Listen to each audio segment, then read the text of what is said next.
সদস্য শ্রী নওশাদ সিদ্দিকী, আপনাকে আমি 2 মিনিট এক্সট্রা সময় দেব।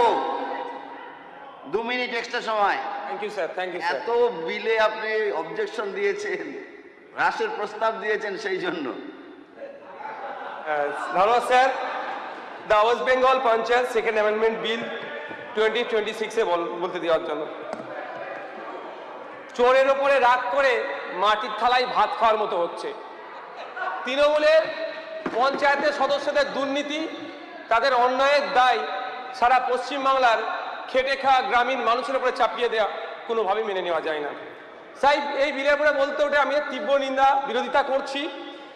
দুর্নীতিকে রোখার নাম করে এই সরকার পঞ্চায়েতের যে অ্যাকচুয়ালি যে উদ্দেশ্য সেটাকেই নিস্তেজ করার চেষ্টা করছে। শুধু তাই নয় স্যার,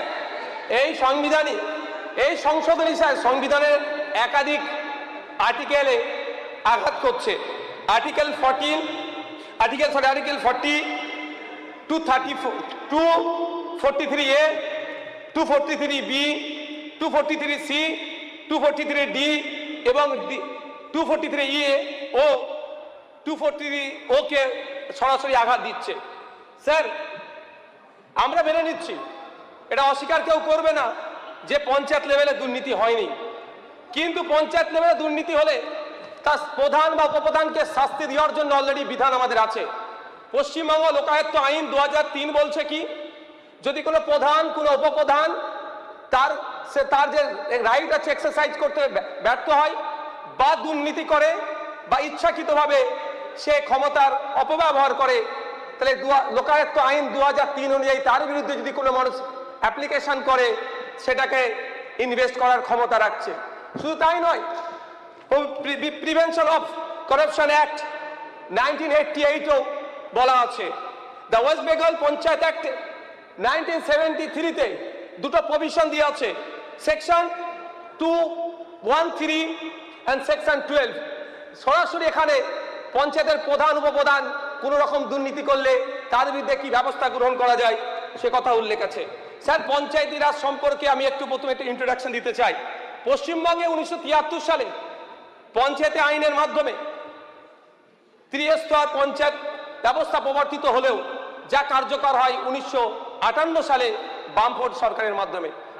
1978 সালে বামফ্রন্ট সরকারের মাধ্যমে।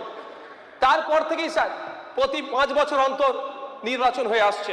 1978 সালের জুন মাসে এই 1973 সালের পশ্চিমবঙ্গের পঞ্চায়েত আইনের অ্যামেন্ডমেন্ট নিয়ে এসে সফল প্রথম পঞ্চায়েত নির্বাচন পশ্চিমবাংলাতে হয়, যার এই ভারতবর্ষের পঞ্চায়েতি রাজ ইতিহাসে এক সফল মাইল ফলক হিসাবে বিবেচনা করা হয়। এবং 1992 সালের 73তম সংবিধান সংশোধনীর আগে পর্যন্ত এটাকে একটা গুরুত্বপূর্ণ দৃষ্টান্ত হিসাবে বিবেচনা করা হতো।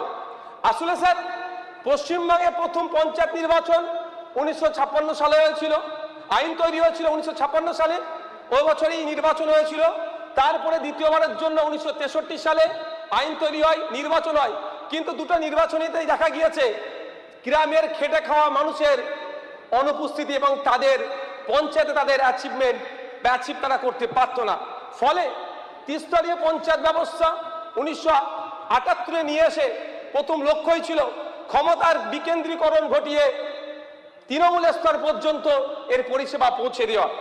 একসময় গান্ধীজি গ্রাম স্বরাজের কনসেপ্ট দিয়েছিলেন, গ্রামের হাতে ক্ষমতা, স্বশাসনের যে গণতান্ত্রিক বুনিয়াদ তার সার্থক অনুশীলন গ্রাম পঞ্চায়েতের মাধ্যমেই সম্ভব। স্যার, পঞ্চায়েত হচ্ছে আসলেই স্থানীয় সরকার, ক্ষমতা বিকেন্দ্রীকরণ এবং স্থানীয় সরকারের টাইম নেই স্যার, স্থানীয় সরকার প্রয়োজনে স্থানীয় সরকারের প্রয়োজন, কারণ গণতন্ত্রের প্রসার ঘটে। স্যার, গণতন্ত্র আর উন্নয়নের সাথে এই প্রশ্নই অবিচ্ছেদ্যভাবে একে অপরের সাথে জড়িয়ে আছে। স্যার, কেন্দ্র সরকার বলুন বা রাজ্য সরকার যে কোনো প্রকল্পই স্থানীয় সরকার বা পঞ্চায়েতের মাধ্যমেই সম্পন্ন করে। পঞ্চায়েতকে তাই ফান্ডামেন্টাল ইউনিট অফ ডেমোক্রেসিও বলা যেতে পারে। কিন্তু আমরা কি দেখছি স্যার, কি হচ্ছে এই বিলের মধ্যে, সংশোধনীর মধ্যে? ক্ষমতার কেন্দ্রীকরণ, সেন্ট্রালাইজেশন। যে কাজটি বিগত দিনে তৃণমূল সরকার শুরু করেছিল, এই বিজেপি সুন্দরভাবে তাই সেটাকে প্রাতিষ্ঠানিক রূপ দেওয়ার চেষ্টা করছে।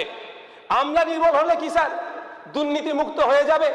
আমাদের জগন্নাথ বাবু বলছিলেন 100 দিনের কাজের কথা, আবাস যোজনার কথা, যত ধরনের দুর্নীতি হয়েছে আমি দায়িত্ব নিয়ে বলতে পারি, যদি সোশ্যাল অডিট হয় পঞ্চায়েতের সদস্য থেকে যারা আধিকারিকরা আছে তারাও এই দুর্নীতির সাথে জড়িয়ে আছে, এটা প্রমাণিত হবে। তাই স্যার শুধু স্বজন পোষণের কথা বললেই এটা এই আইন নিয়ে আসলে স্বজন পোষণ মন্দ হবে আমি বিশ্বাস করি না।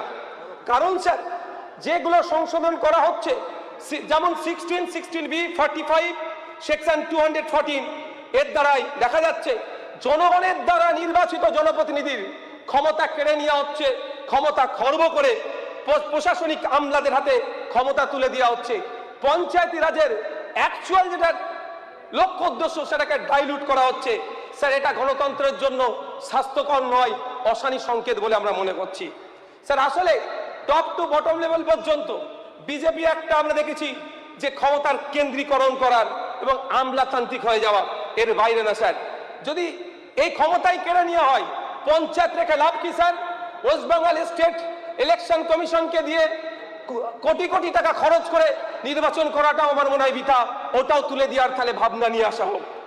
স্যার আমাদের এই পঞ্চায়েতি রাজ সম্পর্কে প্রখ্যাত রাষ্ট্রবিজ্ঞানী তথা অধ্যাপক প্রভাত দত্ত মন্তব্য করেছিলেন, পশ্চিমবঙ্গের পঞ্চায়েত ব্যবস্থার নেতৃত্বে আছে গরিব মানুষের প্রতিনিধি।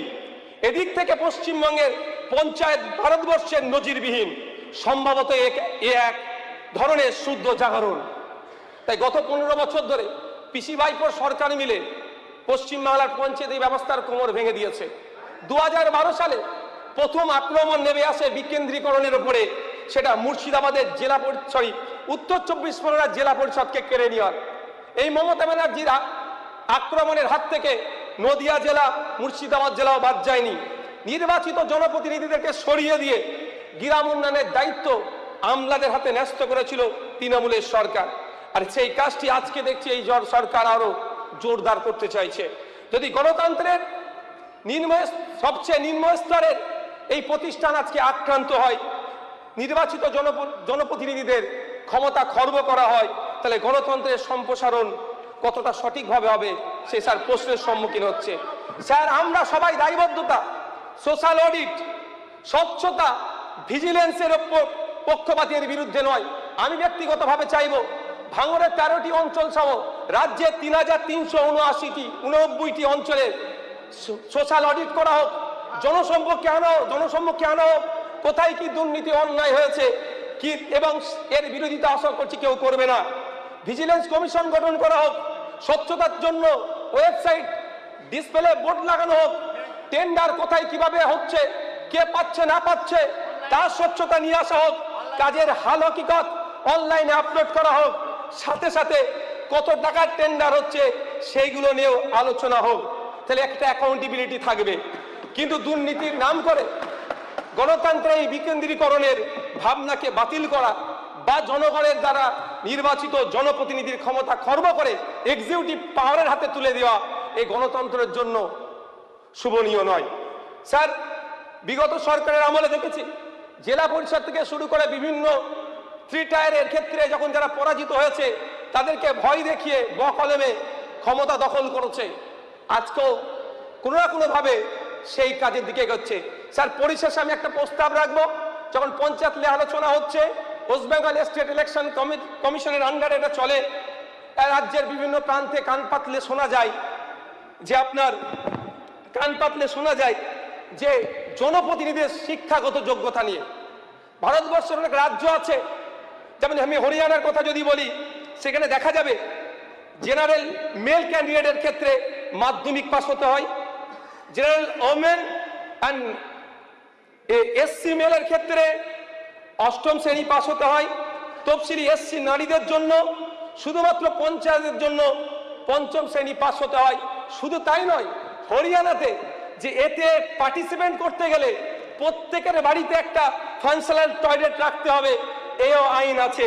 তাই আমি অনুরোধ করব, আমাদের রাজ্যের ক্ষেত্রে অনেক পরিবর্তন সংশোধন আনছে, এটা আমাদের করা যায় নাকি ভাবতে হবে। তবে হ্যাঁ একটা স্যার সমস্যা থেকে যায়, যারা ব্যাকওয়ার্ড আছে, এসটি এসসি ওবিসি আছে, তাদের ক্ষেত্রে শিক্ষাগত যোগ্যতা নিয়ে অবশ্য সমস্যা হয়। তার জন্য আমাদের আইন করা দরকার, হয় 10 বছর, 12 বছর, 15 বছর একটা পিরিয়ড দিয়ে রাখতে হবে, যে এর মধ্যে তারা এডুকেশনটা কমপ্লিট করতে হবে। এটা করতে গেলে আরেকটা গ্রামীণ সমস্যার সমাধান হবে, যে স্কুল ছুট হচ্ছে, এই আগামী দিনে পঞ্চায়েতের কম্পিটিশন ইলেকশনে আমরা দাঁড়াতে পারবো না, তাহলে আমাদের পরিবারের কেউ দাঁড়াতে পারবে না, তাদেরকেও স্কুলমুখী করবে। এক কাজে দুটো হবে, আমরা শিক্ষিত জনপ্রতিনিধি পাবো এবং স্কুল ছুটে বন্ধ রাখতে পারবো। পরিশেষে আবারও বলবো, এই ক্ষমতার বিকেন্দ্রীকরণকে যেভাবে কুক্ষিগত করা হচ্ছে, আবারও বিবেচনা হোক। দুর্নীতি অন্যায় হয়েছে, তাদেরকে খুঁজে বার করা হোক, তাদের বিরুদ্ধে ব্যবস্থা গ্রহণ করা হোক। এখানে একটা জায়গায় বলা হচ্ছে, অদ্ভুতভাবে দেখছি, যে দল যদি চেঞ্জ করে নেয়, প্রতিনিধি যদি দল চেঞ্জ করে নেয়, তাকে কিভাবে খুঁজে পাবেন? স্যার, যদি সরকারি আধিকারিক দুর্নীতি করে গায়েব হয়ে যায়, তাকে কিভাবে খুঁজবেন? তাকে যেভাবে খুঁজবেন, জনপ্রতিনিধিকেও সেইভাবে খোঁজা যায়, যদি খোঁজার মানসিকতা আমাদের থাকে। মাননীয় সদস্য, আপনার সময় শেষ এই হয়ে আইন নিয়ে একটু আবারও বিবেচনা করা দরকার। ধন্যবাদ স্যার।